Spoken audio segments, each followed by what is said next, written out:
You know that moment when your own child looks at you and sees nothing but a flaw in their perfect picture? When you realize that in their eyes, you're not a person with feelings, but an obstacle to their Instagram-worthy life. If you stay until the end, you'll discover how one devastating comment about Christmas photos became the catalyst for a family reckoning that changed everything. This is the story of how I gave my daughter the most unforgettable Christmas lesson of her life. One that revealed truths she never saw coming. Before we jump back in, tell us where you're tuning in from. And if this story touches you, make sure you're subscribed, because tomorrow I've saved something extra special for you. The words hit me like a physical slap across the face. Mom, I think it's better if you don't come to Christmas dinner this year. The photos just won't look right with you there, and David's family expects everything to be perfect. My daughter Victoria's voice was casual, almost breezy, as if she was discussing the weather rather than disinviting her own mother from Christmas. I stood in my kitchen, phone pressed to my ear, staring at the Christmas cookies I'd been baking for her family. Sugar cookies shaped like stars and trees, decorated with the same meticulous care I'd put into everything I'd ever done for her. The irony wasn't lost on me that I was literally sweetening her life while she was cutting me out of it. Victoria had always been image-conscious, even as a child. But somewhere in her 32 years, that consciousness had morphed into something uglier. She'd married David, a successful investment banker who came from what she called old money, and slowly, she'd begun reshaping herself and our family to fit into his world. A world where appearances mattered more than authenticity, where perfection was the only acceptable standard. "What do you mean the photos won't look right?" I managed to ask, though part of me already knew the answer would destroy me. There was a pause, and I could almost hear her calculating how much truth to reveal. "Well, you know how you've been looking lately. The weight gain and your clothes are just so outdated. David's mother always comments on how put together everyone looks in our Christmas photos, and this year is especially important because his sister is bringing her new boyfriend from the country club." The weight gain. She was talking about the 30 pounds I'd put on since my divorce 2 years ago. The divorce from her father, who'd left me after 28 years of marriage for his 26-year-old dental hygienist. The weight I'd gained while battling depression, while trying to rebuild my life at 55, while working overtime at the library to afford the small apartment I'd moved into after losing the house in the settlement. "Victoria, I'm your mother," I said quietly, my voice barely steady. "I know that, Mom, and I love you. But you have to understand, David's family has certain expectations. Maybe next year you can join us, when you've had time to, you know, work on yourself." Work on myself. As if I was a project to be improved rather than a human being who'd spent the last 32 years pouring everything into raising her. As if the woman who'd sat up all night when she had pneumonia, who'd worked double shifts to pay for her college, who'd celebrated every achievement and comforted every heartbreak, was now simply an embarrassment to be managed. I thought about all the Christmases we'd shared. The year she was 7 and insisted on making breakfast in bed for Santa, which resulted in syrup on the sheets and flour in her hair, but the biggest smile I'd ever seen. The Christmas when she was 16 and heartbroken over some boy, and we'd spent the entire day in our pajamas watching movies and eating ice cream. The Christmas morning when she'd announced her engagement to David, and I'd cried tears of joy because I thought she'd found her happiness. When had I become the problem in her happiness equation? "I see," I said, setting down the cookie I'd been decorating. "And what did David say about this decision?" "Oh, it was actually his idea," she said, and I could hear the pride in her voice. "He's so thoughtful about these things. He knows how important family harmony is, and he just wants everyone to be comfortable. Everyone except me, apparently." After I hung up, I stood in my kitchen surrounded by the Christmas preparations I'd been making for a celebration I was no longer invited to. The cookies that would never be served. The gifts I'd carefully wrapped and planned to bring. The new, Dress I'd bought specifically for meeting David's family, using money I could barely afford to spend. But more than the wasted effort, what hurt was the realization of how far we'd drifted. When had my daughter become someone who could speak to me like I was disposable? When had she started seeing me through David's family's eyes instead of her own? I walked to my bedroom and looked at myself in the full-length mirror. Yes, I'd gained weight. Yes, my clothes were from department stores rather than boutiques. Yes, I looked like a 55-year-old librarian who'd been through a difficult divorce rather than a perfectly polished society wife.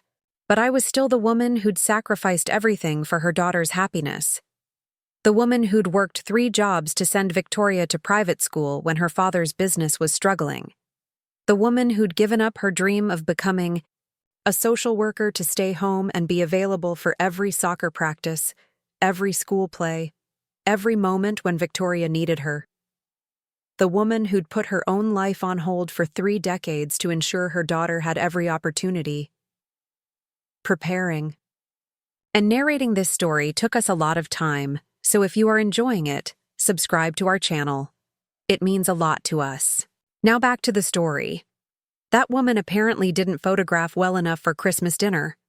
I spent that evening going through photo albums, something I hadn't done since the divorce. There we were through the years.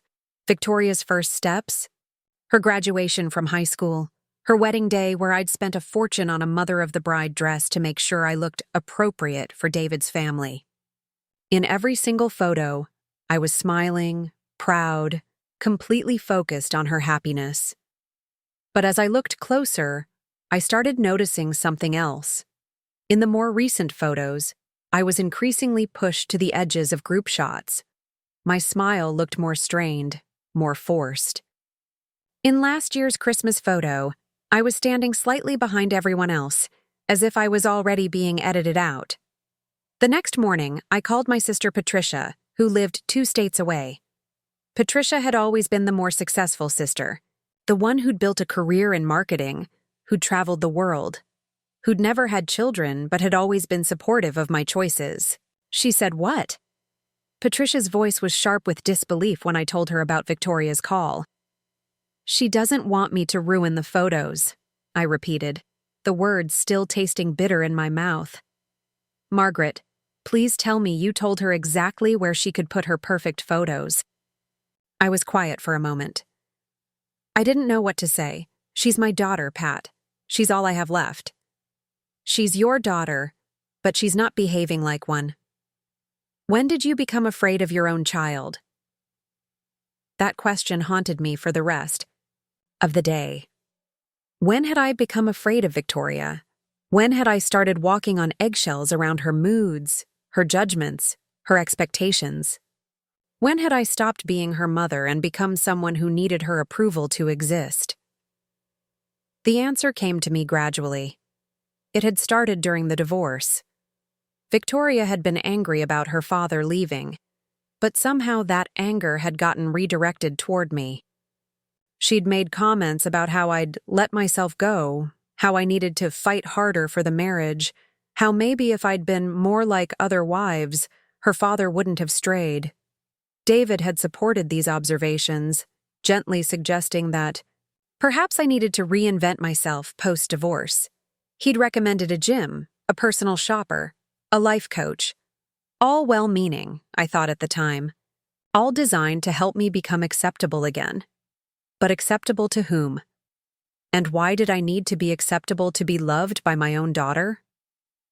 That evening, as I sat in my small apartment eating a frozen dinner alone, I made a decision that would change everything.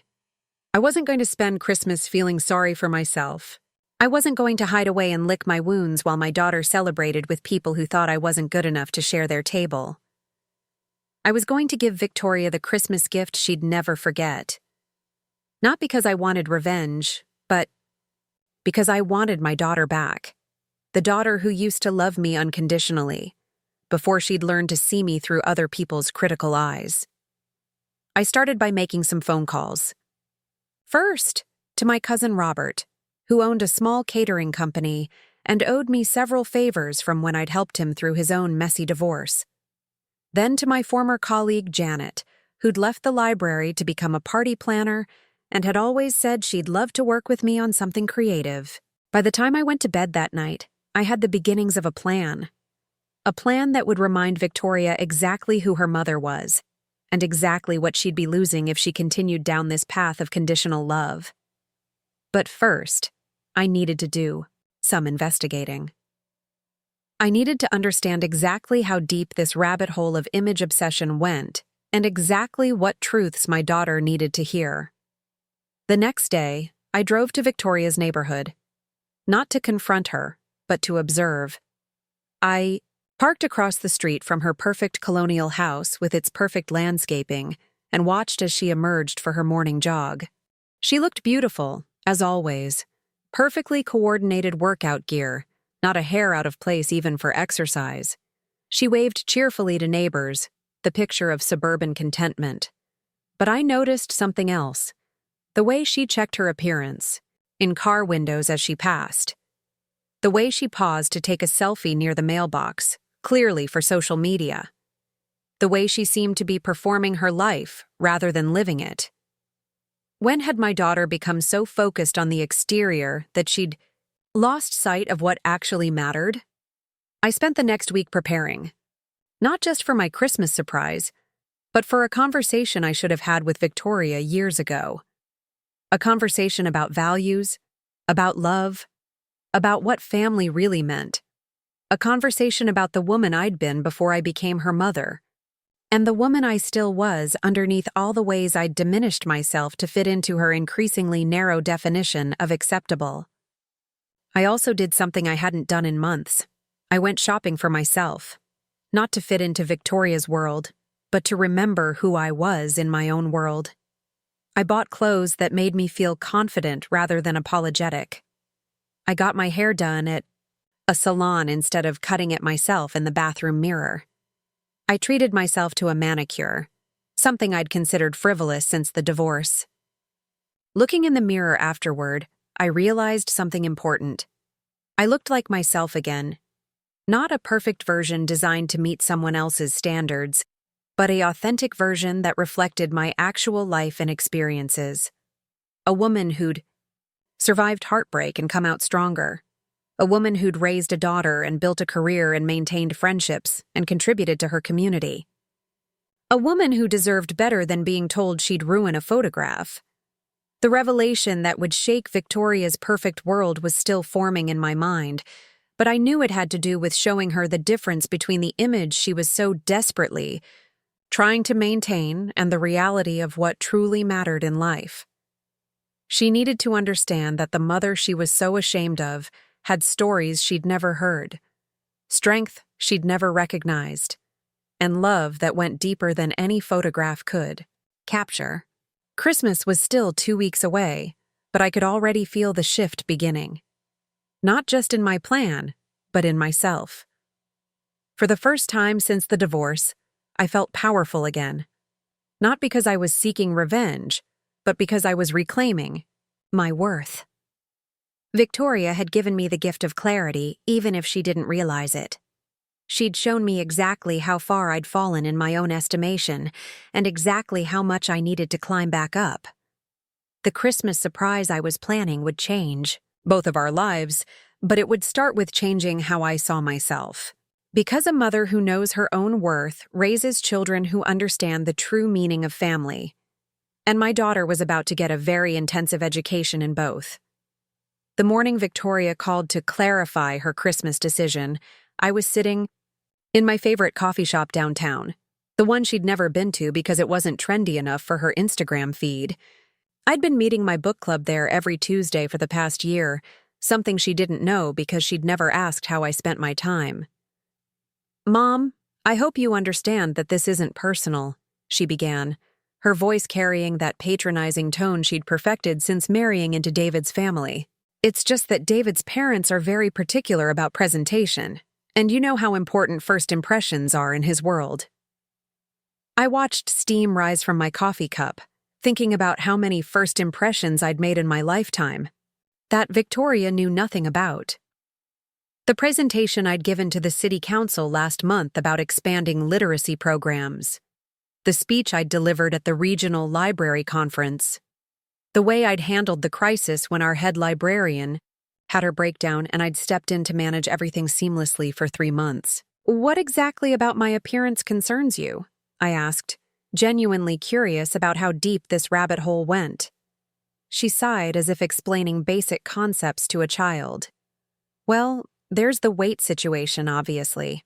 And your clothes are just so practical. David's mother mentioned last time that you dress like you're going to clean houses rather than attend family dinners. Plus, your hair could use some professional attention." Each word was a calculated strike, delivered with the precision of someone who'd been thinking about my shortcomings for a long time. But instead of the crushing devastation I might have felt a year ago, I found myself analyzing her technique with professional interest. As a librarian, I'd spent decades helping people research their arguments, and Victoria's case against my worthiness was remarkably weak when examined objectively. "I see," I said calmly. "And what does David think about excluding his mother-in-law? From Christmas?" "Oh, he completely agrees. He says it's actually a kindness to you, saving you from feeling out of place. He thinks you'll be more comfortable staying home where you can just be yourself." The irony was staggering. David, who'd known me for exactly 4 years, had decided what would make me comfortable. David, who'd never bothered to have a real conversation with me beyond polite pleasantries, had determined that I'd be happier in isolation than with my own family. After hanging up, I sat in that coffee shop and did something I hadn't done in years. I really looked at my life from an outsider's perspective, not through Victoria's critical lens or David's judgmental assumptions, but through the eyes of someone seeing me for the first time. What they'd see was a 55-year-old woman who'd rebuilt her entire existence after a devastating divorce. A woman who'd gone from being a stay-at-home mother to becoming the most respected research librarian in the county system. Someone who'd turned her love of books into expertise that doctors, lawyers, and graduate students sought out regularly. A woman who volunteered with adult literacy programs and had personally taught dozens of people to read. They'd see someone who'd raised a daughter as a single mother for the final years of her childhood when her father had essentially checked out of parenting. Someone who'd worked multiple jobs to ensure that daughter could attend the best schools and have every opportunity. Someone who'd sacrificed her own social life and potential relationships to be available whenever that daughter needed anything. Most importantly, they'd see a survivor. Someone who'd emerged from betrayal and financial devastation with her integrity intact and her capacity for love undiminished. But Victoria couldn't see any of that because she'd never bothered to look. That afternoon, I did something I'd been avoiding since the divorce. I called my former mother-in-law, Helen. Victoria's paternal grandmother had been furious about her son's behavior and had maintained a relationship with me despite the family drama. She was 83, sharp as a tack, and had never been afraid to speak her mind. "Margaret, darling," she said when she heard my voice, "I was just thinking about you. How are you handling the holidays?" I told her about Victoria's decision, and the silence that followed was so long I thought the call had dropped. "That little fool," Helen finally said, her voice tight with anger. "She has no idea what she's throwing away, does she? I don't think she sees me as anything more than an embarrassment anymore," I admitted. "Then it's time she learned exactly who her mother is," Helen said firmly. "Do you remember the Christmas when Victoria was 8 and you drove through that blizzard to get to our house because you knew how much it meant to her to see her cousins?" I remembered. Victoria's father had refused to make the drive, saying it was too dangerous. But Victoria had been heartbroken at the thought of missing Christmas with her cousins, so I'd packed up the car and driven 4 hours through some of the worst weather I'd ever seen. "Do you remember the year you worked 3 jobs to pay for her private school when Richard's business was failing?" Helen continued. "You cleaned offices at night, worked at the library during the day, and did bookkeeping on weekends. Victoria never knew because you made sure she never felt the financial stress. I did remember. I'd been exhausted for an entire year, but Victoria had graduated with honors and gotten into her first-choice college. "That girl has no idea what sacrifice looks like," Helen said. "She thinks love means getting everything handed to her on a silver platter. Maybe it's time she learned what love actually costs." After that conversation, I spent the evening going through old journals I'd kept throughout Victoria's childhood. Pages and pages of my thoughts, fears, hopes, and dreams, during the years when my entire world revolved around being her mother. Reading them was like meeting my younger self again, and I was surprised by how strong and determined that woman had been. There was the entry from when Victoria was 12 and wanted to quit violin lessons because they were too hard. I'd written about the delicate balance between pushing her to develop discipline and not crushing her spirit. I'd ultimately found a different teacher, one who made music fun again, and Victoria had played beautifully at her high school graduation. There was the night I'd stayed up until 3 a.m. helping her with a science project she'd left until the last minute, not because I wanted to enable her procrastination, but because I knew she was struggling with the divorce and needed to feel successful at something. There were dozens of entries about small sacrifices I'd made without thinking twice. Giving up weekend plans to drive her to activities, using my vacation days to attend her school events, buying her the expensive jeans she wanted instead of the coat I needed. But what struck me most was reading about my dreams I'd written about having someday when Victoria is older. Dreams of traveling, of maybe going back to school, of finding love again. Dreams I'd kept putting off until the time was right, or when she doesn't need me as much. When had someday turned into never? When had I stopped believing I deserved to pursue my own happiness? The answer was gradual and heartbreaking. Somewhere in the process of making Victoria's life perfect, I'd made myself smaller and smaller until I'd practically disappeared. I'd become so focused on her happiness that I'd forgotten I was allowed to have my own. The next day, I made a decision that surprised even me. I called the community college and inquired about their social work program. It was something I'd always wanted to pursue, and at 55, I finally had the time and space to consider it seriously. The advisor I spoke with was enthusiastic and encouraging, explaining that many of their best students were older adults bringing life experience to their studies. I also called my friend Sandra, who'd been trying to set me up with her brother-in-law Tom for months. Tom was a recently widowed English professor who supposedly shared my love of books and long conversations. I'd been declining these invitations because I felt too broken, too damaged by divorce to be good company for anyone. But maybe it was time to stop defining myself by what had been done to me and start focusing on what I could build for myself.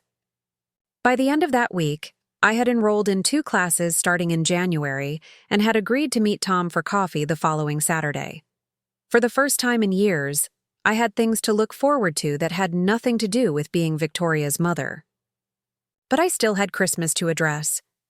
My plan was taking shape, but it wasn't about revenge or punishment. It was about education. Victoria needed to understand that the woman she was so casually discarding had depth, value, and worth that extended far beyond her ability to photograph well. She needed to see that her mother's life had meaning and purpose that she'd never bothered to discover. Most importantly, she needed to learn that love shouldn't be conditional on meeting someone else's aesthetic standards. I spent Saturday afternoon at the community center where I volunteered, helping Maria practice reading for her citizenship test. Maria was 42, had been in this country for 8 years, and was determined to become a citizen despite struggling with English. She'd been working with me for 6 months, and her progress was remarkable. "Mrs. Margaret," she said as we finished our session, "you are angel sent from God. My family, they will have better life because you help me learn." Driving home, I thought about the contrast between Maria's gratitude and Victoria's dismissal. Maria saw me as someone who'd changed her family's trajectory. Victoria saw me as someone who might ruin a photograph. The difference wasn't in what I'd done for each of them. The difference was in how they chose to see me. That evening, I called Victoria's college roommate Jenny, who'd remained a close friend of mine even after Victoria had drifted away from the friendship. Jenny was a social worker in Chicago, married with 2 small children, and she'd always been more grounded than Victoria. "I heard about Christmas," Jenny said immediately. "Victoria mentioned it when she called last week. I have to tell you, Margaret, I was pretty shocked." "What exactly did she say?"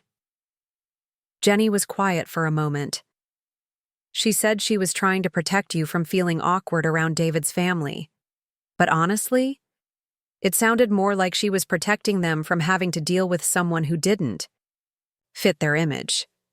That's probably closer to the truth." "You know what's crazy?" Jenny continued. "Do you remember senior year when Victoria's dad missed her graduation because of that business trip? You drove 12 hours to be there because you knew how important it was to her. You've always been the one who showed up for everything that mattered. After we hung up, I realized something important. Victoria had constructed a narrative where excluding me was actually kindness, where her embarrassment about my appearance was really concern for my comfort. She'd convinced herself that she was protecting me rather than rejecting me.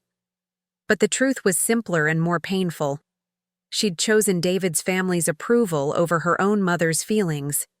She'd decided that fitting into their world was more important than maintaining her relationship with the woman who'd sacrificed everything to give her that world in the first place.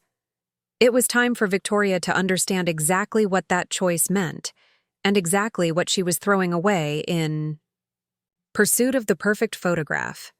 My Christmas surprise was going to remind her that some things in life can't be captured in pictures, and that the most valuable gifts often come in packages that don't look perfect on the outside.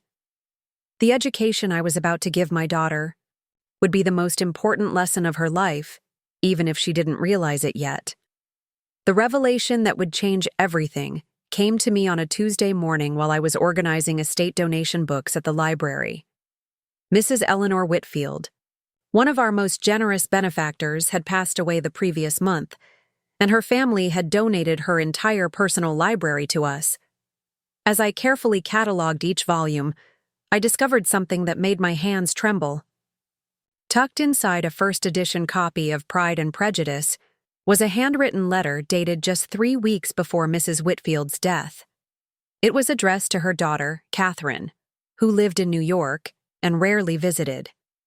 The letter was never sent, but its contents revealed a heartbreak that mirrored my own situation with stunning accuracy. "My dearest Catherine," it began, "I know you think I don't understand your world, that I'm just an old woman who doesn't fit into your sophisticated life. But I want you to know that I see everything. I see how you've grown ashamed of where you came from, how you've rewritten our family history to make it more palatable to your friends. What you don't know is that the money you've been so casually spending, the trust fund that pays for your Manhattan lifestyle, came from sacrifices you never witnessed and stories you never cared to hear." The letter went on to detail Mrs. Whitfield's journey from poverty to prosperity, how she'd built a successful business from nothing, how she'd quietly funded scholarships and community programs for decades. Her daughter had no idea that the old-fashioned mother she was embarrassed by was actually a respected philanthropist whose influence had shaped their entire community. Mrs. Whitfield had died without ever sending that letter, taking her hurt and her truths to the grave. But reading it crystallized exactly what I needed to do for Victoria. She needed to understand not just who I was, but who I'd always been, even when she was too self-absorbed to notice. That evening, I began writing my own letter to Victoria, but unlike Mrs. Whitfield, I had no intention of keeping it unsent. This letter would be the centerpiece of my Christmas revelation, but it would be delivered in a way she'd never forget. I started with the things she'd never asked about, the stories from my life before she existed. How I'd been the first person in my family to graduate from college, working my way through school by cleaning dormitories and tutoring struggling students, how I'd met her father in the library where I worked part-time, and how he'd been intimidated by my academic success until I'd learned to downplay my achievements to make him comfortable. I wrote about the business I'd started when she was a toddler, a small consulting firm that helped local businesses organize their records and improve their systems. It had been successful enough that we could afford the house in the good school district, the private lessons, the family vacations. But when Victoria was 10 and her father's ego couldn't handle having a wife who earned more than he did, I'd quietly closed the business and pretended it had failed to preserve his pride. The money I'd made from that business hadn't disappeared, though. I'd invested it carefully, and over the years it had grown substantially. Victoria had no idea that her college education, her wedding, and the down payment I'd helped her make on her perfect house had all come from the success of a business she'd never known existed. I wrote about the night shift job I'd taken at a crisis hotline after her father left, not just for the income, but because I'd needed to feel useful again after years of making myself smaller. How I'd talked dozens of people through their darkest moments, using skills and strength Victoria had never bothered to recognize. Most importantly, I wrote about the woman I'd been before I'd learned to see myself through other people's critical eyes. The woman who'd once been confident enough to start her own business, brave enough to leave a failing marriage, strong enough to rebuild her entire life at 53. But the letter was only the beginning of my plan. The next day, I visited my friend Robert at his catering company. Robert owed me more than a few favors from when I'd helped him navigate his divorce and custody battle, providing research and emotional support during his darkest period. When I explained what I wanted to do, his eyes lit up with understanding and approval. "You want to cater a Christmas dinner for one?" he asked, grinning. "Margaret, you're brilliant. And yes, I'm absolutely going to help you pull this off." We spent the afternoon planning a meal that would rival anything David's family could produce. Not just good food, but a presentation that would be worthy of any society magazine. Robert insisted on donating his services, saying it was the least he could do for someone who'd helped save his relationship with his children. Next, I called Janet, my former colleague who'd become an event planner. When I described my vision, she was immediately on board. "You want to throw yourself a Christmas party for one, complete with professional photography?" She laughed. "Margaret, this is either the most depressing thing I've ever heard or the most empowering. Given that it's you, I'm betting on empowering." Janet offered to coordinate everything: the flowers, the table setting, the lighting. She even knew a photographer who specialized in elegant dinner parties and would be thrilled to document such an unusual event. By Thursday, word of my Christmas plan had spread through my network of friends and colleagues, and the response was overwhelming. The florist who'd done arrangements for the library's fundraising events offered to create a centerpiece that would photograph beautifully. The woman who owned the upscale boutique downtown insisted on lending me a dress that would make me look like royalty. Even the mayor's wife, who'd worked with me on several community projects, offered her china and crystal for the occasion. What had started as a simple plan to make a point to Victoria was becoming a celebration of the community I'd built around myself while she'd been too busy climbing social ladders to notice. But the most important element was still to come. Friday evening, I drove to the assisted living facility where I'd been volunteering for the past year.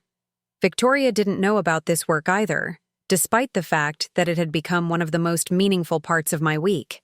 I'd started going there after the divorce, initially just to have somewhere to go on weekends that didn't involve sitting alone in my apartment. What I'd found there was a collection of remarkable people whose stories could fill libraries.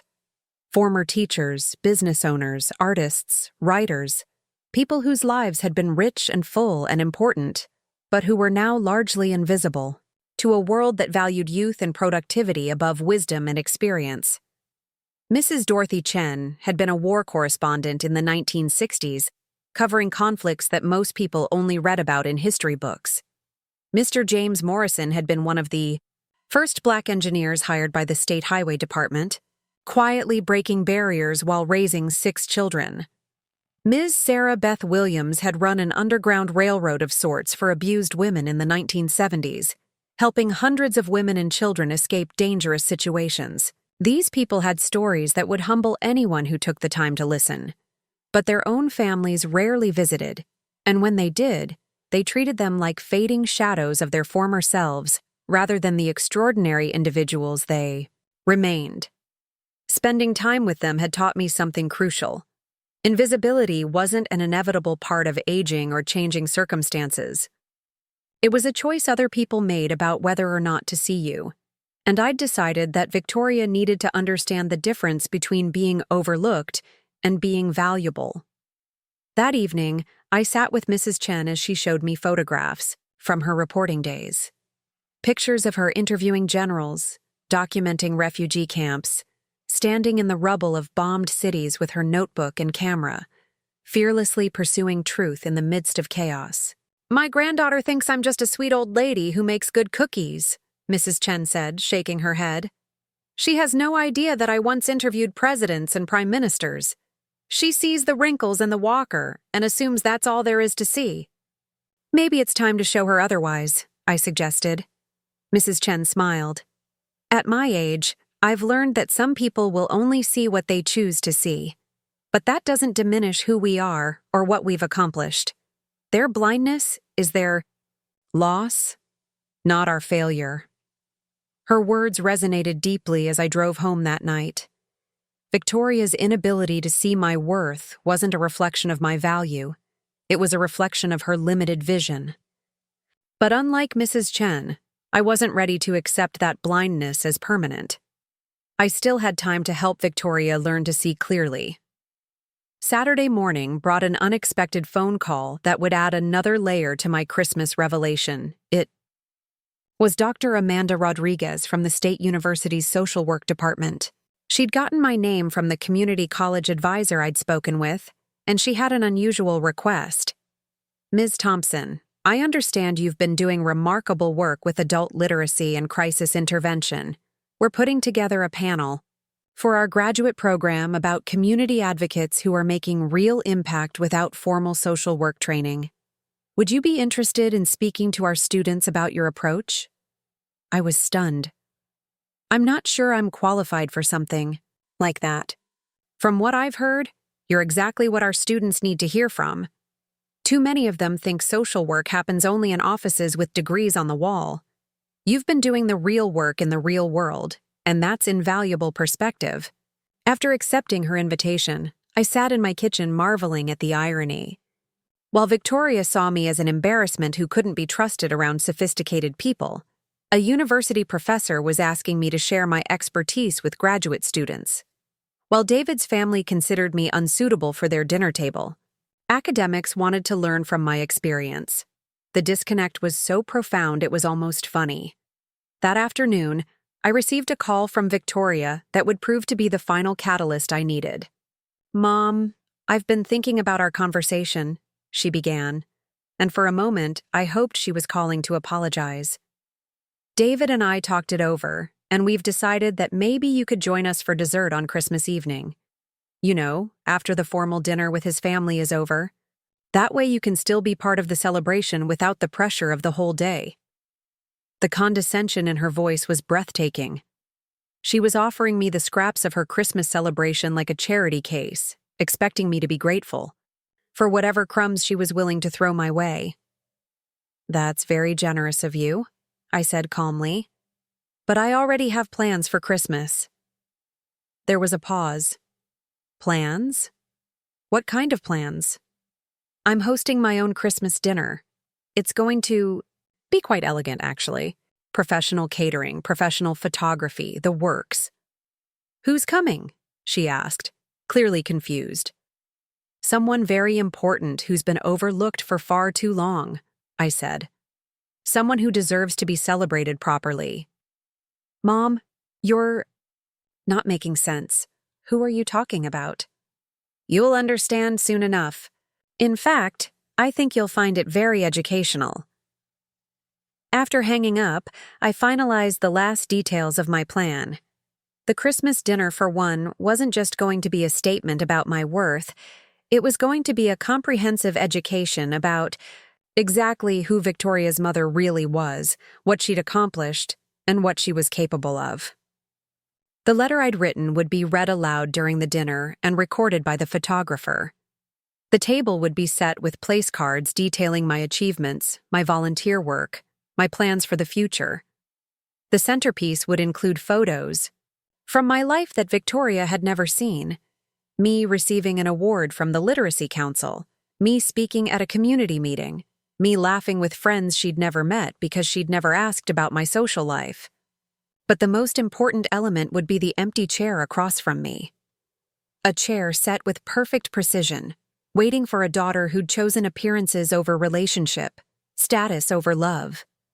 Victoria would receive the recording and photographs on December 26th, along with a note explaining that this was what Christmas looked like when celebrated by someone who understood her own worth.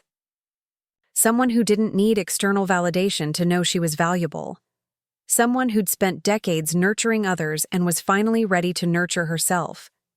The message would be clear. I was not an embarrassment to be hidden. I was a remarkable woman who'd been temporarily invisible because I'd allowed myself to disappear. But that woman was back, and she was no longer available to be diminished by anyone's narrow definition of acceptable. Victoria's perfect Christmas photos could capture beautiful surfaces, but they'd never capture the depth of what she was throwing away. My Christmas dinner, for one, would document something infinitely more valuable: the moment a woman remembered who she was and decided she was worth celebrating. Christmas morning arrived with an unexpected snowfall that transformed my small apartment into something magical. As I watched the flakes drift past my window, I felt a sense of anticipation I hadn't experienced in years.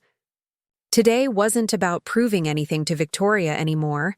It had evolved into something far more powerful. Today was about reclaiming myself. The transformation of my modest dining room began at 9 a.m. when Janet arrived with her team. I watched in amazement as they turned my simple space into something that belonged in a luxury magazine. Crystal glasses caught the morning light like prisms, casting tiny rainbows across the white tablecloth.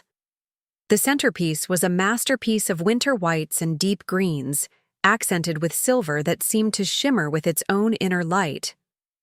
"Margaret, you look absolutely radiant," Janet said as I emerged from my bedroom in the dress the boutique owner had selected. It was a deep navy blue that brought out my eyes, cut in a classic style that made me feel elegant rather than like I was wearing a costume. For the first time in months, I looked in the mirror and saw not Victoria's embarrassing mother, but a woman of substance and grace. Robert arrived at 11 with his catering team, and the aromas that began filling my apartment were intoxicating. Not just the smell of perfectly prepared food, but the scent of possibility, of new beginnings, of a woman who'd decided she was worth the finest things life had to offer.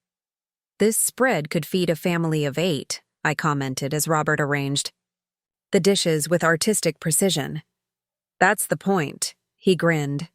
"Today you're not just one person, Margaret.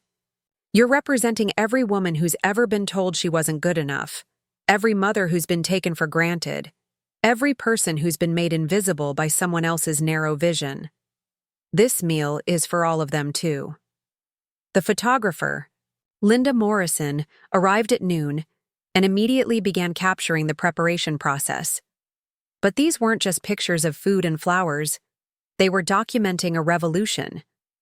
A quiet, elegant revolution where a woman refused to accept diminishment as her destiny.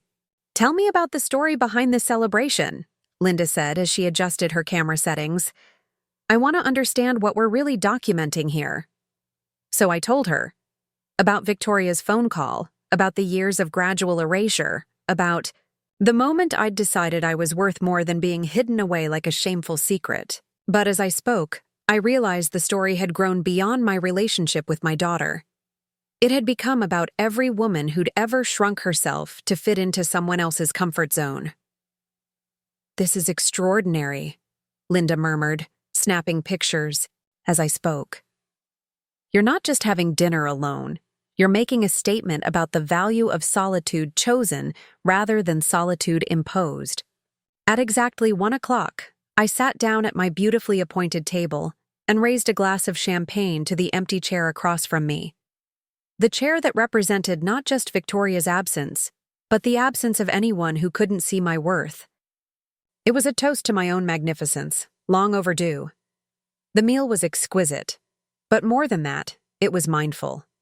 Each bite was savored, each moment appreciated. I ate slowly, deliberately, thinking about all the rushed meals I'd consumed over the years while serving others, all the times I'd eaten standing up in the kitchen while my family sat comfortably at the table.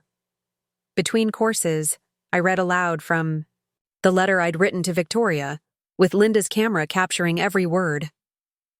The letter that revealed the business success Victoria had never known about, the community impact she'd never acknowledged, the strength she'd never recognized.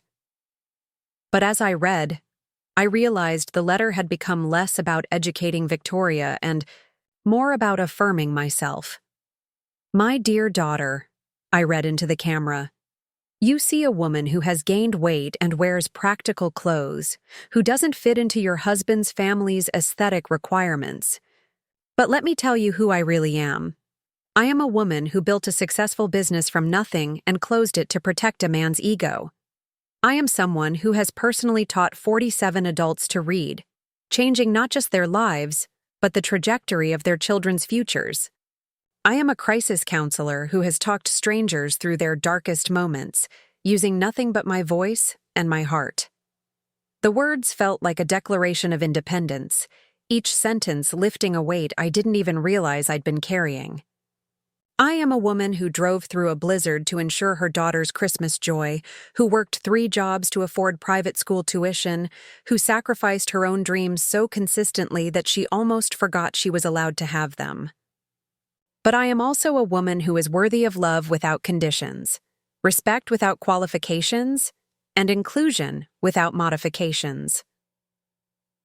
As the afternoon wore on, something magical happened. My phone began ringing with Christmas wishes from people whose lives I'd touched. Maria called to thank me again for helping her pass her citizenship test. Mrs. Chen called from the assisted living facility to wish me a Merry Christmas and to tell me about a letter she'd finally decided to send to her granddaughter. Dr. Rodriguez called to confirm our January meeting and to mention that she'd been bragging about my community work to her colleagues. Each call was documented by Linda's camera, capturing not just my responses, but the joy on my face as I realized how full my life actually was, how many people valued me exactly as I was. These weren't people who saw me as an embarrassment or a burden. They saw me as a gift. "You have quite a community," Linda observed during a quiet moment. "Victoria has no idea what she's missing, does she?" "No," I replied. "But that's her loss, not mine." I spent so many years seeing myself through her eyes that I forgot other people see me very differently. At 4 o'clock, an unexpected knock at my door brought the most surprising visitor of all. Helen, Victoria's grandmother, stood in my hallway holding a wrapped gift and wearing the biggest smile I'd seen from her in years. "I couldn't let you celebrate alone," she said, embracing me warmly. "Though from the looks of things, you've been doing just fine without us." Helen joined me for dessert, and her presence added a dimension to the celebration I hadn't anticipated. Here was someone from Victoria's own family who understood exactly what was happening and supported it completely. "That granddaughter of mine is making the biggest mistake of her life," Helen said as Linda continued photographing our conversation. "She's so busy trying to impress people who don't matter that she's alienating the person who matters most. I hope she figures it out eventually," I said, "but I'm not waiting for her anymore. I'm moving forward with or without her understanding." Helen raised her glass. "To moving forward, and to remembering that we teach people how to treat us."